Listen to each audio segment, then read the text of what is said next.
Hello, everybody, and welcome to this exclusive interview. You're all hanging out with me, VJ Sam, with two M's, and I'm so excited to be welcoming back our very special guest for today because he is a powerhouse talent who has been blessing us with so much music, and also he's going to be performing in Singapore very, very soon. So here to talk about life and music and just everything. Everybody, please welcome back Josh Cullen. Hey, hi VJ Sam.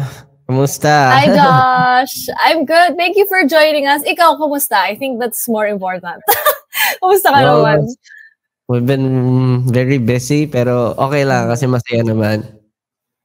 That's good. That's good. I feel like you are one of the most hardworking people ever. Every time na nag-interview tayo, you're always like, ang dami mong ganap at a certain time, which is good. Diba? That's a good Oo nga, thing. no? Nagugulat din ako eh. Hindi ko na rin alam paano na pagkakasya eh. Pero at least may ginagawa. Yes, that's true. Diba? Compared to walang ginagawa, I think that's good. Exactly. And on top of that, gusto mo pa yung ginagawa mo. So I'm happy na you're good. You just came back from Korea. Kamusta naman yung Korea mo? How was it? Super init ngayon doon pero mas okay kaysa sa winter season na last time I went there kasi parang ang hirap maglakad, ang hirap ng everything kahit alam mo yon yung mag-trip mo lang mag-coffee or maglakad-lakad sa mga streets hindi kaya. Pero ngayon, mainit pero mas okay yung mas natotolerate kasi alam mo naman dito sa Pinas sanay tayo eh. So, parang mas enjoyable siya for me ngayon. Pero that's true. Ako din, I've been to Korea na winter, no? Sobrang sakit. Like, it's really hard to do anything. So, I super relate to you. And yeah, I'm happy na you're able to balance everything kasi ang dami mong ginagawa these days. Obviously, with group activities and yung solo activities mo din. Grabe. Last interview natin, that was before Yoko Na came out, which is your collaboration with Al James. And I remember at that time, nung napakinggan ko siya for the first time, I remember telling you, sabi ko, oh my God, this is gonna be such a perfect song for the summer. Everybody's gonna love it. And now, kitang-kita naman natin in the number of streams, even in the song itself and the music video, that so many people love it. So, kamusta naman yun for you? Like, seeing how much people love this collab between you and Al James. Well, super nakakatuwa and overwhelming kasi very spontaneous lang lahat eh. As in, while doing the music, sabi ko nga parang nag-isip lang ako ng someone na mag-fit talaga dun sa mga parts na ginawa ko. Although parang naisip ko na syempre na baka pwedeng ako lang din. Pero naisip ko talaga it would be better kung meron ding someone na sumama at sumulat for those kinds of parts.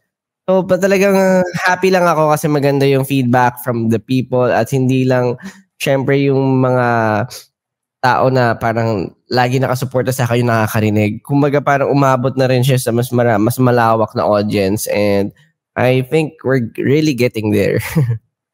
Yeah, and I know, diba, we talked about this in our previous interview na, you also are a fan of Al James and being able to work with him on a song then. Parang very, very fun moment for you. And yun nga, parang na-appreciate din ng lahat ng tao, not just your fans, not just Al James fans, but a wider audience, which is always a good thing, diba? So, yes, it's really nice. Idol ko rin talaga si Al James, so I'm really happy na siya yung naka-collaborate ko for this song. Yeah, and it's such a nice thing to see nga. And what's interesting to me is lahat ng releases mo, no? From Wild Tonight up to this very moment. Parang very Josh Cullen sila, but each one, parang iba yung flavor ba? Like, iba-iba yung niya. Parang iba-iba yung vibe niya from Wild Tonight, especially with your newest single, which came out not too long ago, just a couple of days ago or a couple of weeks ago, Sumaya. So that's very, very, very interesting kasi ibang-iba yung vibe no, from Yoko Na and then Sumaya. So tell us more about Sumaya. Like, how did we get here? Paano ba nabuo yung kantang to? Ang dami nga nagsasabi, sumaya pero malungkot.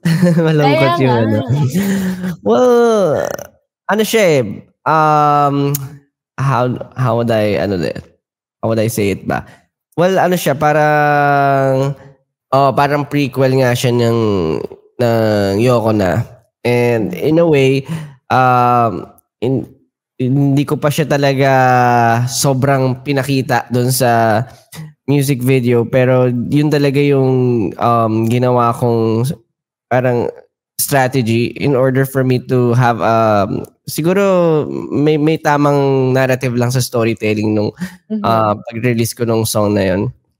And kinuha ko lang din yung inspiration from syempre yung mga past experiences, and of course with the friends na meron ako para mga nakausap nga ano yung very relatable kung paano sila magmahal towards another person. Yung letting go kasi yung pinakamahirap yung parang 'di ba, instead of kasi sabi nila na moving on ano lang yun na madali lang and all, pero bago ka makapag-move on, yung letting go yung pinakamasakit or pinakamahirap na part. So, doon ko siya kinuha lahat.